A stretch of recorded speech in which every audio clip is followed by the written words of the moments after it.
어느 날 친정아빠가 남편에게 아빠가 하시던 공장을 맡아서 해보라는 말을 꺼내셨어요. 장인어른, 그동안 제가 줄곧 회사만 다녔고 사업의 사조도 모르는데 공장을 운영하라니요. 남편이 걱정스레 아빠를 바라봤어요. 처음부터 잘하는 사람이 어딨어. 배우면서 하면 되는 거지. 그래서 내가 조금이라도 건강할 때 자네한테 가르쳐 주려고 하지 않나? 비록 큰 공장은 아니지만 거래처가 탄탄하니까 큰 부자는 못 돼도 직장 생활보다는 훨씬 나을 걸세. 그냥 유지만 잘해도 큰 문제는 없을 거다 이 말이야. 아빠가 남편에게 그런 말을 하는 데는 다 이유가 있었는데요. 시간이 지남에 따라 아빠 건강에 문제가 생겼고 의사가 되도록이면 일을 하지 말라고 했거든요. 하지만 아빠는 여전히 공장일 하나하나를 신경 쓰며 절대 일손을 놓지 못하셨어요. 그랬기에 아빠 뒤를 이어 공장을 맡아줄 사람을 찾을 수밖에 없었습니다. 제 위로 오빠가 있긴 한데 오빠는 사업과는 전혀 맞지 않는 그냥 공부를 즐기는 사람이었거든요. 오빠의 꿈은 역사학자가 되는 것이었기에 오로지 그 목표 외에는 다른 생각을 하지 않았어요. 아빠가 아무리 설득을 해도 들은 척도 하지 않았으니까요. 그렇게 한숨만 쉬던 아빠가 어느 날 우리 부부를 불렀습니다. 네 오빠는 아빠 사업을 절대 못 배우겠다고 난리도 아니구나. 그래서 말인데 은혜 네가 한번 배워보는 건 어떻겠니? 아빠는 많이 고민하신 듯 며칠 새 얼굴이 수척해져 있었어요. 아빠, 그게 지금 무슨 말이야? 그러니까 나보고 아빠 공장을 운영하란 말이야? 설마 그 말은 아닌 거지? 지금껏 살면서 그런 생각을 단 한 번도 해본 적이 없었기에 무척이나 당황한 채 제가 아빠를 바라봤어요. 사실 그때 심정은 겁부터 났다고 해야 할까요? 사업이라는 것이 절대 쉬운 일이 아닌데 아무리 생각해봐도 제가 감당할 수 있는 일이 아니었거든요. 더군다나 그동안 아빠가 힘들게 운영하는 모습을 옆에서 고스란히 봐왔던 터라 저는 정말 자신이 없었습니다. 아빠, 정말 미안해. 근데 난 진짜 못할 것 같아. 아빠도 잘 알다시피 난 성격도 내성적인데 정말 이건 아닌 것 같아. 그럼 어쩌라는 거야? 잘 운영되는 공장을 이대로 문 닫으란 말이야? 자식들이 둘이나 있는데 어쩌면 마음에 드는 자식들이 하나도 없어. 아빠가 못마땅하다는 듯이 저를 노려봤어요. 여보, 당신 혈압도 높은데 그렇게 화내고 그러면 안 돼요. 그리고 당신한테 자식이 왜 둘밖에 없어? 엄마가 의미심장한 눈빛으로 아빠를 바라봤어요. 그럼 나한테 자식이 둘이지 셋이야? 그게 뭔 소리야? 아니, 최서방이 있잖아. 사이는 자식 아닌가?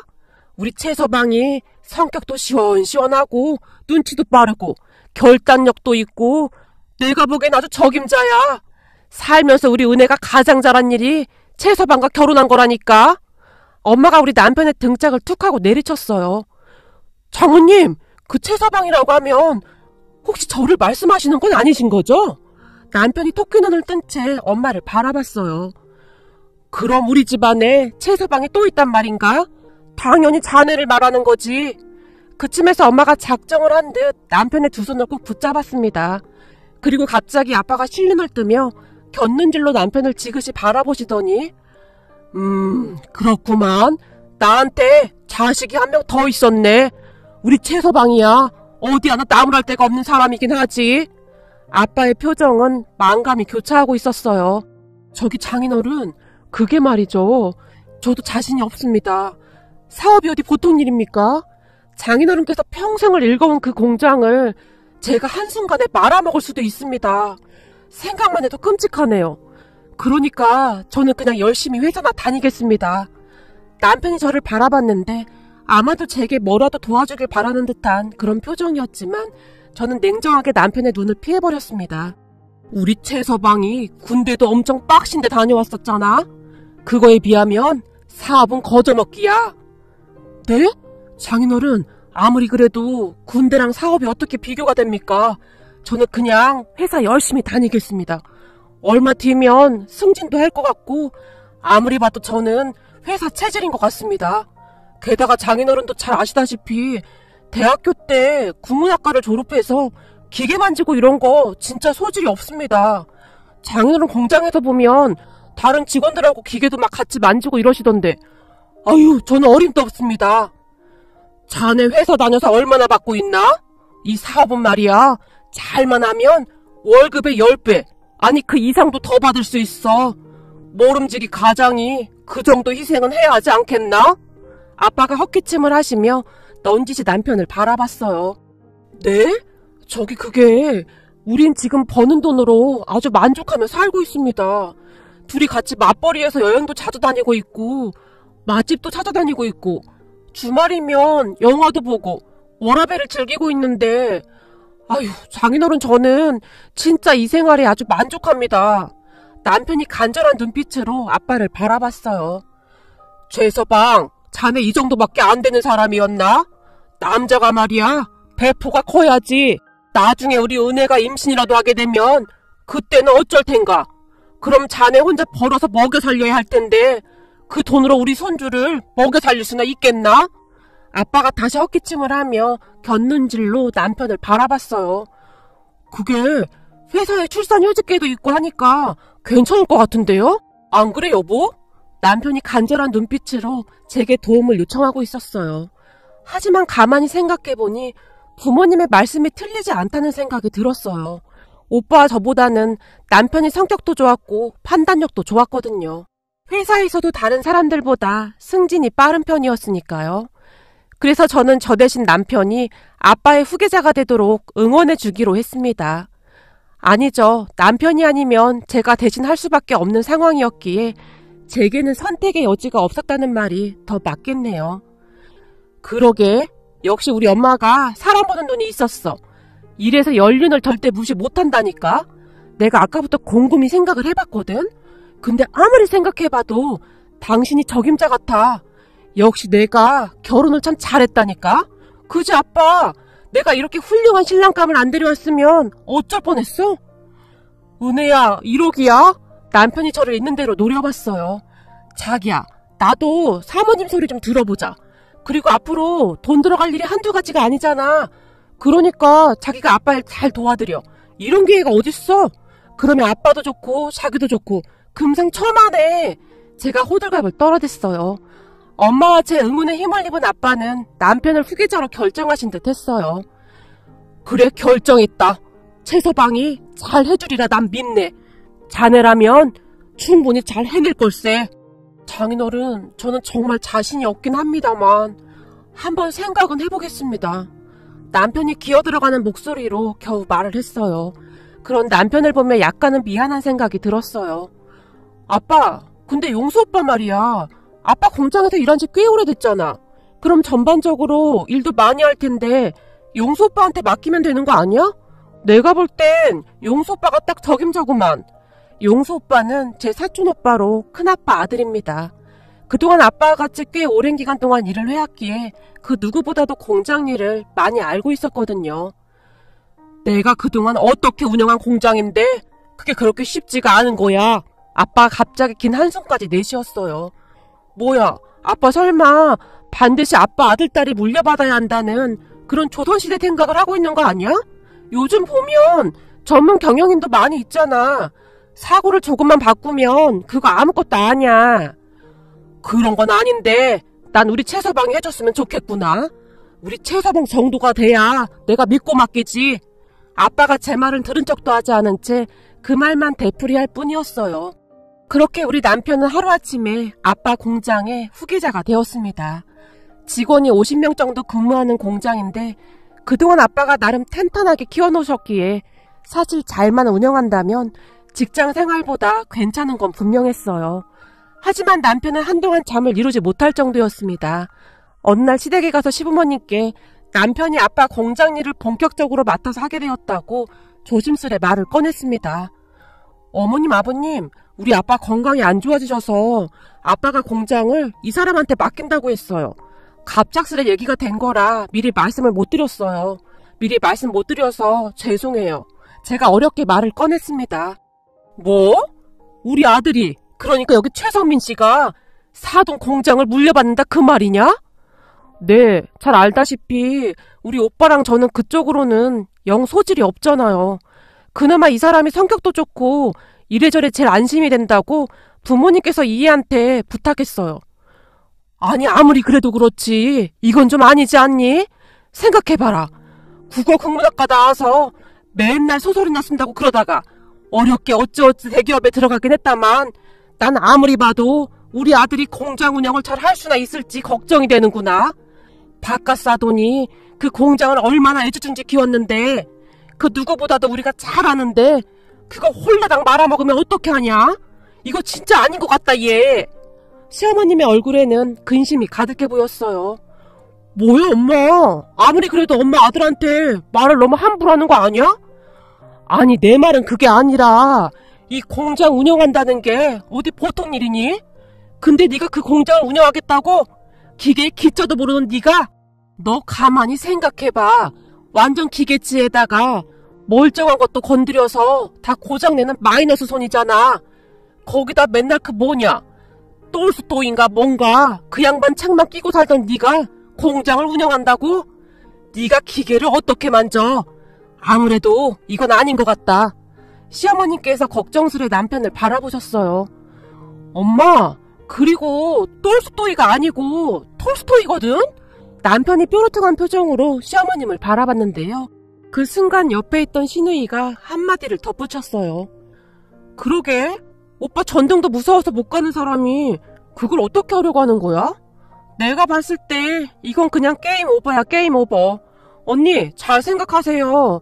오빠가 한 달 안에 공장 기계 보고 기겁해서 도망 나온다에 한 표 걸겠습니다. 뭐야, 어떻게 된 게 내 편이 하나도 없어. 몰라, 난 이미 회사에 말했으니까 이제 되돌릴 수도 없어. 우리 장인어른 말씀에 따르면 열심히만 하면 돈도 엄청 많이 벌 수 있을 거래. 나 돈 많이 벌어서 떵떵거리고 살 거야. 두고 봐. 시댁 가족들이 남편을 계속 무시하는 것에 대해 오기가 생겼던 것인지 남편이 이를 악물었어요. 그렇게 남편은 우리 부모님의 전폭적인 지지를 받으며 아빠 공장에서 업무 전반적인 것을 배우기 시작했습니다. 물론 한동안은 아빠가 옆에서 알려주셨기에 생각했던 것보다 빠르게 업무를 익혀나갔어요. 우리 최서방이 말이야. 하나를 알려주면 10개를 알아들어. 이야, 머리가 아주 비상해. 타고났어. 국어 국문학과를 전공했다고 하더니 기계공학과를 전공한 사람들보다 이해력이 아주 좋구만. 아빠의 입이 다물어지지 않을 정도였으니까요. 거기다 남편 또한 하루하루 달라지기 시작했어요. 여보, 내가 배워보니 할만해. 오히려 회사 다닐 때보다 일이 더 즐겁고 내 사업이다 라고 생각하면서 하니까 일도 더 열심히 하게 되고. 그래? 진짜 다행이다. 난 억지로 당신을 끌어들인 건 아닌가 진짜 걱정 많이 했거든. 근데 당신이 적응을 너무 잘해주니까 진짜 다행이다. 또한 시부모님과 시누이도 조금씩 남편을 인정하며 놀라워했습니다. 난 우리 아들한테 그런 능력이 있었는지 진짜 몰랐네. 세상에나 별일이 다 있구나. 그러게, 별일이 다 있네. 그래도 오빠 적성에 맞다고 하니까 얼마나 다행이야. 시댁 가족들도 신기해하면서 조금씩 마음을 놓는 듯 했어요. 그렇게 시간이 꽤 흘렀는데요. 어느 날부터 남편의 표정이 어두워지기 시작했어요. 당신 요즘 공장일 힘들어? 표정이 계속 안 좋네? 아니, 그게 아니라 저기 있잖아. 당신 사촌오빠 말이야. 그분은 어떤 사람이야? 남편이 아주 진지한 표정으로 물었어요. 용수 오빠 말이야? 글쎄, 그냥 성실하고 착한 사람이지. 예전부터 우리 부모님께도 참 잘했어. 물론 우리한테도 정말 잘했었고. 근데 그건 왜? 아니, 그냥 용수 형님이 날 좀 못마땅해 하시는 것 같길래. 용수 오빠가 당신을 못마땅해 한다고? 당신처럼 성격 좋은 사람이 어딨다고. 당신 회사 다닐 때도 성격 좋다고 다들 좋아했었잖아. 그러게, 유독 용수 형님만 나를 못마땅해 하더라고. 이건 내가 다른 직원들한테 그냥 들은 얘긴데 말이야. 집안에 둘밖에 없었음에도 남편이 목소리를 한껏 낮췄어요. 용수 형님은 장인어른이 공장을 형님한테 물려줄 거라고 생각하고 있었다나 봐. 사실 장인어른 자식인 형님이랑 당신은 공장에 아무런 관심도 없었던 건 사실이니까. 그래서 아마도 본인이 공장을 물려받을 거라고 확신하고 있었다나 봐. 근데 어느 날 갑자기 내가 어디서 툭 하고 튀어나왔으니 많이 놀랐다고 해야 하나? 아무튼 날 싫어하는 게 느껴져. 진짜? 하긴 그럴 수도 있겠다.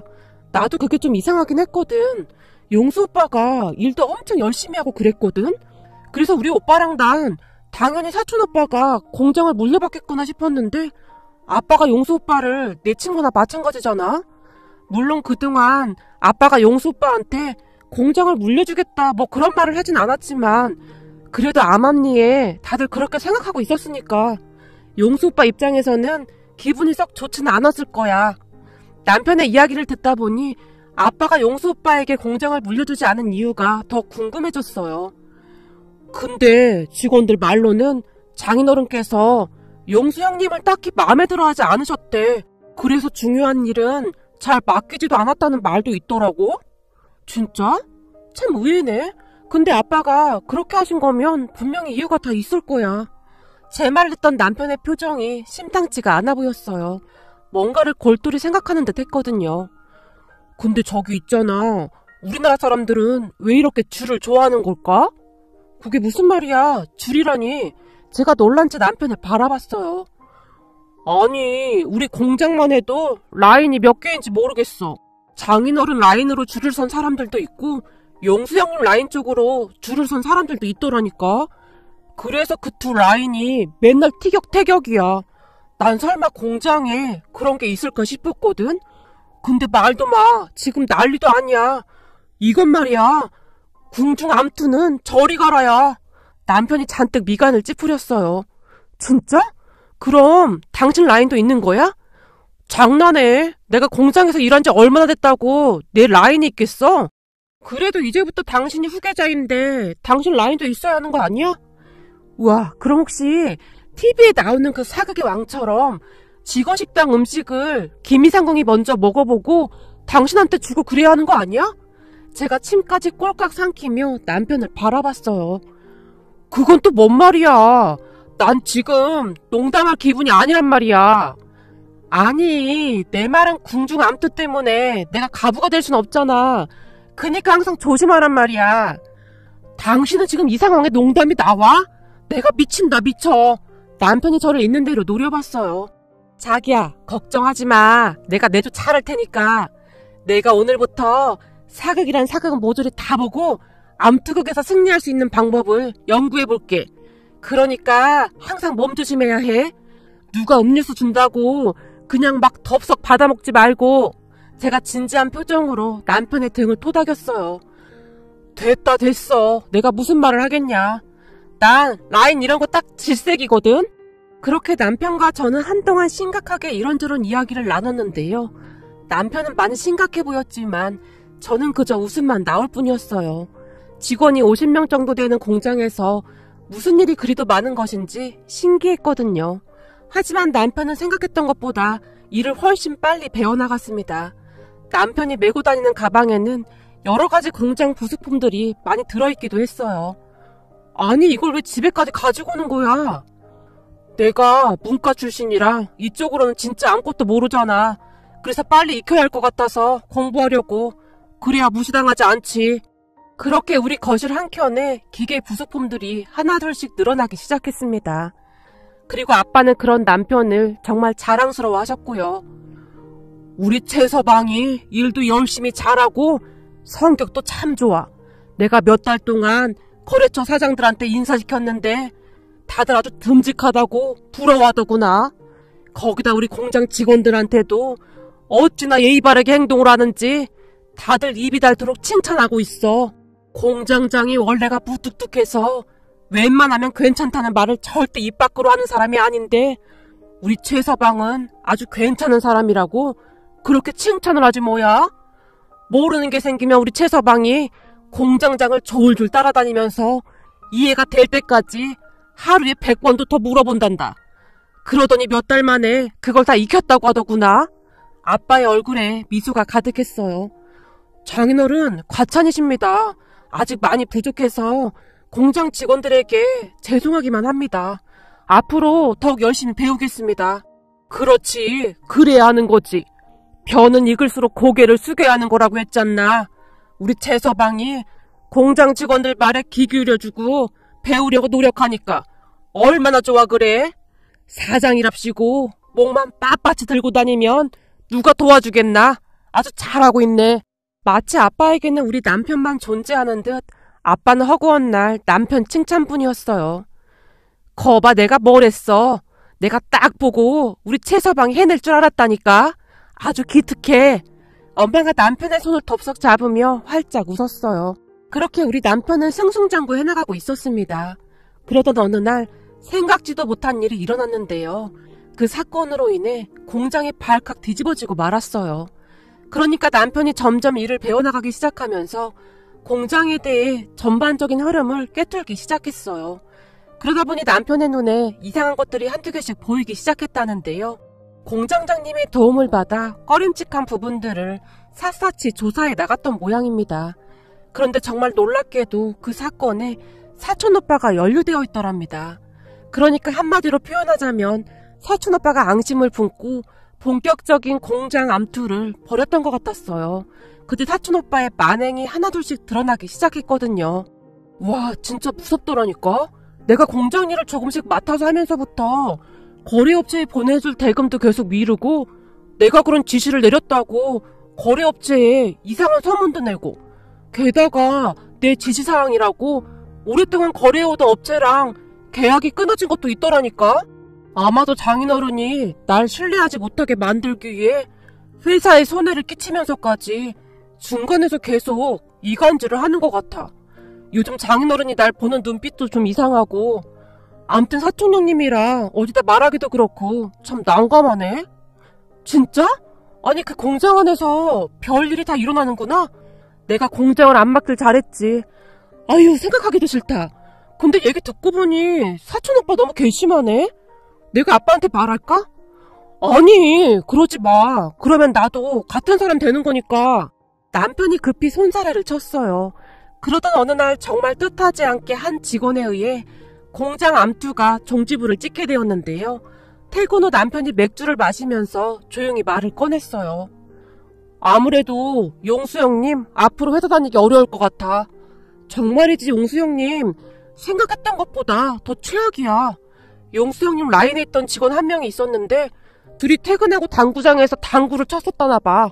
근데 용수 형님이 당구장에서 아무렇지도 않게 대출받는데 보증을 서달라고 했다나 봐. 용수 형님이 전에도 그 직원한테 돈도 꽤 여러 번 빌려갔었다나 봐. 근데 그걸 갚지도 않고 또다시 보증까지 서달라고 해서 그 직원이 어렵다고 했더니 그때부터 승진 문제로 압박까지 하면서 그렇게 힘들게 하더래. 결국 그 직원이 참다 장인어른이 계신 사장실로 무슨 서류 같은 걸 잔뜩 들고 들어왔는데 한 손에는 사표까지 들고는 그동안 용수 형님이 벌였던 일을 다 터뜨려버렸어. 그 노트에는 거래처 발주서를 일부러 잘못 기재한 거부터 나한테 악의를 품고 대기업 미팅 약속 시간 잡은 거 잘못 알려준 것까지 깨알같이 다 메모가 되어 있었던 거지.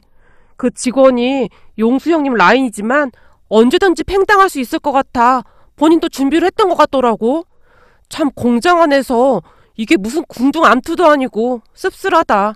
지금 장인어른 화 엄청 많이 나셨어.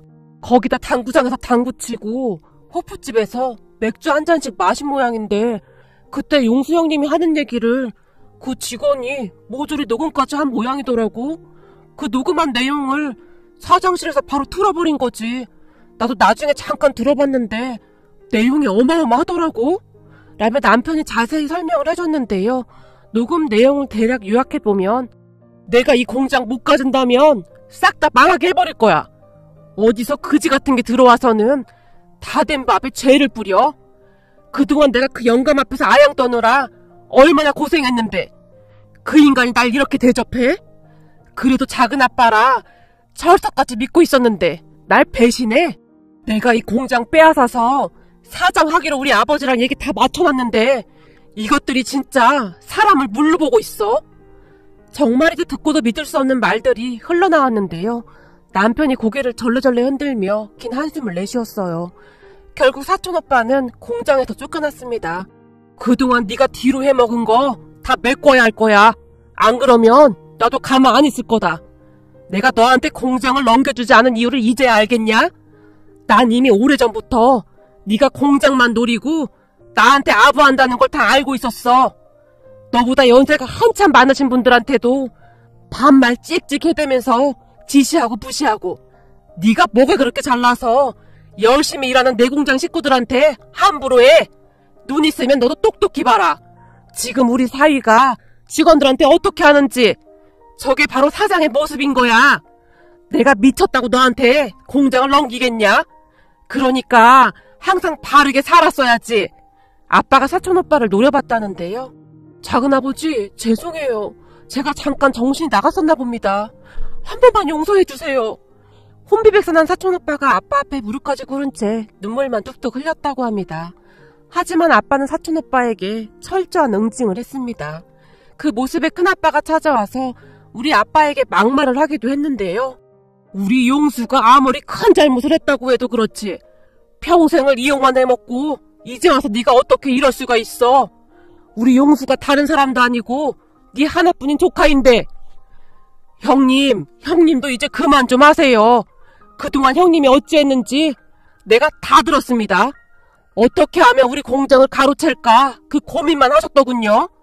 형님이 저한테 어떻게 이럴 수가 있단 말입니까? 형님 어렵게 산다고 제가 얼마나 많이 도와드렸어요.